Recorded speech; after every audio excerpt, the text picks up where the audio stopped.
You ready? Well, I thought I'd seen it all in Baton Rouge. But just when you think you've seen it all, you haven't.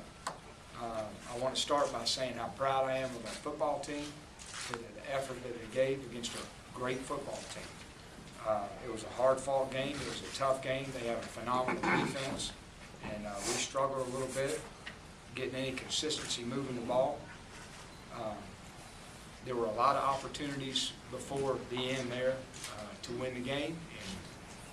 And, anytime the result doesn't go your way, the first thing you should do is say, what could we have done differently to change the outcome? And there were a lot of things there, just especially down the stretch. So it's why they have a 10-second runoff rule in the NFL, and we don't have it in college. And we probably should get it. It was chaos again. They run a bunch of guys on the field, and the umpire doesn't jump up to stop and allow a substitution. They let them snap the ball, and they get a penalty. And so that allowed them to substitute their field goal team on and kick it with 1 second. So I don't know what else to say other than I'm proud of the team for the effort, and that's it. Since there's no runoff, are you satisfied with the explanation that you got for how it actually played out? Well, when they ran guys on the field, the field goal unit, the rule states that the umpire should step over the ball and allow a substitution to happen. So it's the same sort of deal for us. I don't know. I guess there wasn't enough time to do that. But what do you say? I mean, we had a lot of chances prior to that. We kick a ball low on the extra point, which keeps it a 3-point game, and they hit a seam shot, and we get a penalty for helmet to the back. I didn't quite understand that, but I guess that's the rule. And next thing you know, they're in field goal range. So, Derek, you talked about this having the potential to be a springboard into the offseason. How much do you worry about this lingering into the offseason negatively in the way that I hope it lingers in the offseason, and I told the team that every time they want to lay in their bed and not work in the offseason, they better think about how they feel. So I hope they bottle this feeling up after the game, and I hope they bottle that feeling up after Baton Rouge, and I hope they bottle that feeling up after a whole bunch of other losses we had. So and I know I will. I know I will. Coach, do you feel like the unluckiest head coach in America at this point after the season? No, I'm lucky to be at Tennessee, so that's not bad about being the head coach at Tennessee. Like I said, when you have bad things go your way, you got to figure out what could you have done differently to not let it get to that point. And in both of those games, we could have done some things different. Is it common to see an official sprint to mark the ball in that situation, or is there anything in the rule book about that either way? No. Usually it's about a 10 to 12 second. How much time was it when we tackled it? Do y'all know?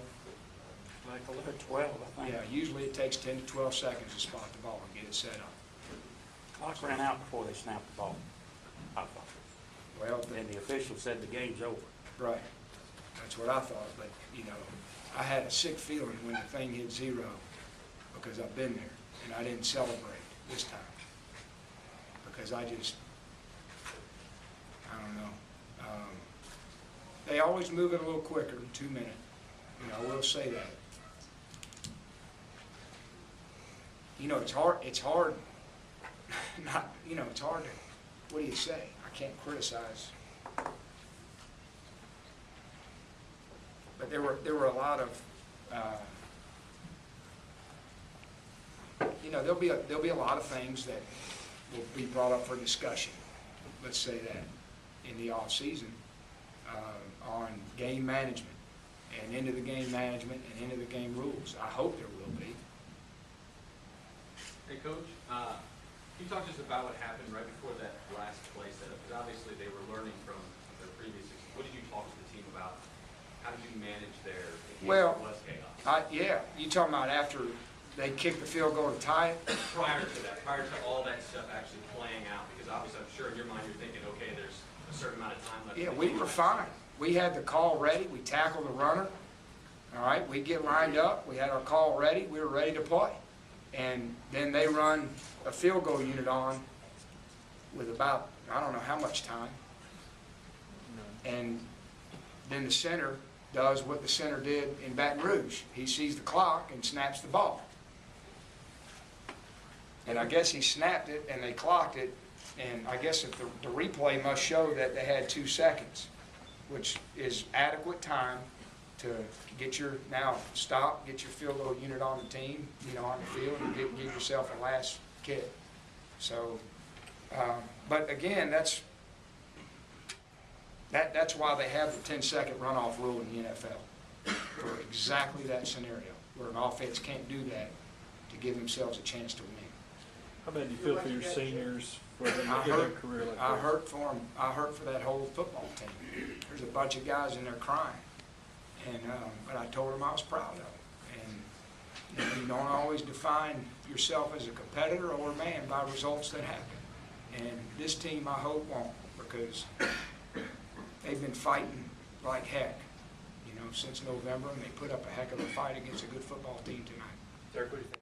Did you at any point consider, I know earlier in the season you considered Tyler and Will Matt, would you consider that today? No, it wasn't all Tyler, but I wasn't ready to do that. What about the penalty at the end that got enforced in overtime, throwing the helmet? Yeah, I mean, our guy lost his cool and threw the helmet, and the game wasn't over. And so it's a penalty. What do I say? We got to keep our cool. Coach, what about the play of some of your other young guys like Jansen Jackson, Derek Rogers, Justin Hunter, those guys? Well, they both freshman wideouts made some great catches. Rajon Neal ran the ball pretty good. And, he showed a little spunk. It was tough plowing. They have a phenomenal defensive line, and we couldn't get anything going running. And the play by Jackson, the interception. It was an incredible play. He was the only guy on our football team that could make a play like that. It was just an incredible play. And they took a play action shot on 3rd and 1. There ain't many guys, there's not many guys out there that can make that kind of play. So it's a big play.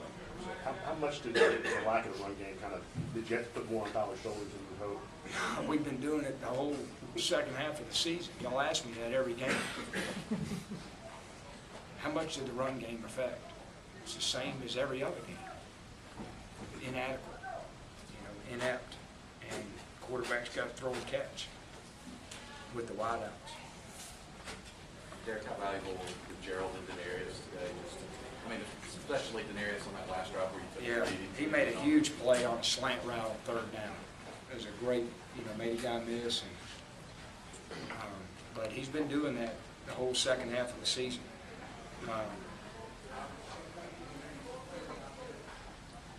That's a shame. It was 2 games. Do you feel like you got ripped off? I'm not going to say that. Because like I said, it's true. There's a lot of things we could have done to prevent that from happening, and that's a fact. We've got time for one more question. Coach, there was a lot of players slipped on the field. Answer it. Huh? Sorry. I'm sorry. Go ahead. There was a lot of slipping in the first half and into the second half. Did Yeah. that affect your game plan at all? No, but it affected our receivers. Early we had some guys falling down and slipping on routes, and you just got to keep your balance. Torn slipped a few times, but they were playing on the same field too, the other guys. Coach Dooley, thank you very much for your time. Select Tennessee players will be